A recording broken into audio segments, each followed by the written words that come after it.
Hello everyone, welcome to my channel. I hope everyone is having a wonderful day. Before starting the video, please go ahead and hit the subscribe button and give this video a like up. Young and Restless has had a dismal week. The current plots are falling flat and continue to revolve around the same two repetitive themes: business/employment and mental health. Whenever we seem to be finally hitting a dramatic stride, the story falters or fizzles out. On a positive note, we finished the week with a nostalgic look back at Nick and Sharon's ups and downs as a couple, which was a nice break from the norm. But the previews for next week threw us right back into the doldrums. Thoughts? In a last-ditch effort to thwart Audra's takeover attempt, and perhaps to remind her how much she cares about him, Tucker faked a heart attack. Audra, unfortunately for him, saw the ruse for exactly what it was and stopped in at his hotel suite to basically tell him to die harder. In the end, McCall simply rolled over and let her have Lisade.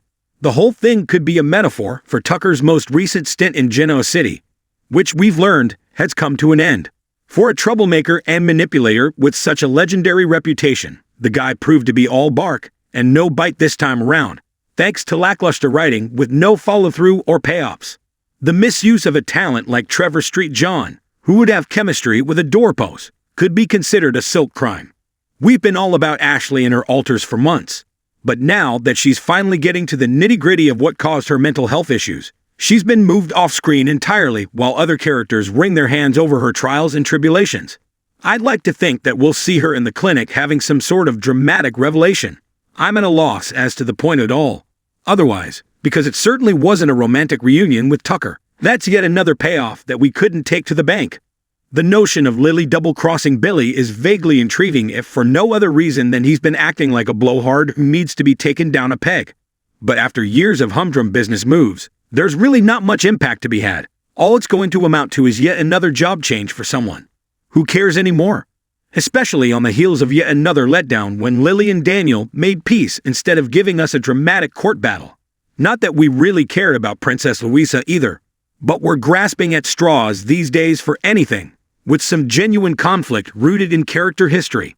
As is typically the case, the people who will become collateral damage to Victor's latest revenge scheme are already falling into place, including his own wife, who's been left infuriated by his choice to replace her with Adam, as she tries to stay on an even keel amid her recovery. Cole, Michael, Audra, and now Kyle are all pawns in this particular chess game, which is geared to bringing down Jack Abbott. Who else might get entangled in the fallout? Virtually anyone in the Newman or Abbott families or their loved ones.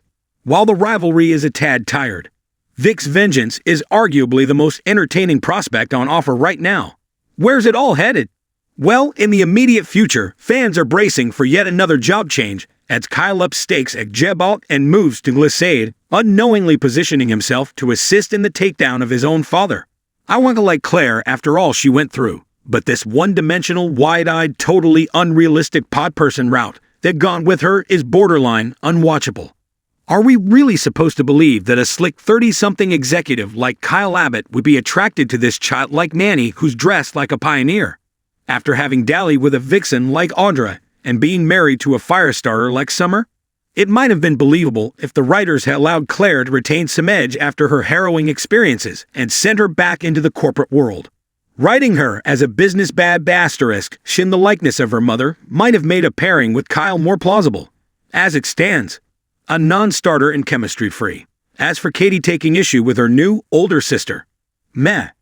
Katie will be beaten into submission before long, because everyone has to like Claire. Nick's standalone, in celebration of Joshua Morrow's I and Our-versary, ended up being family-oriented and Young and Restless fans didn't mind. It was not only nice to see Faith drop into the homestead, of course she's not sticking around, and Moses dumped her off-screen, but it's always fun to travel back to the good old days via fun flashbacks, which is exactly what happened when Nick and Sharon looked back on the ups and downs of their romantic history.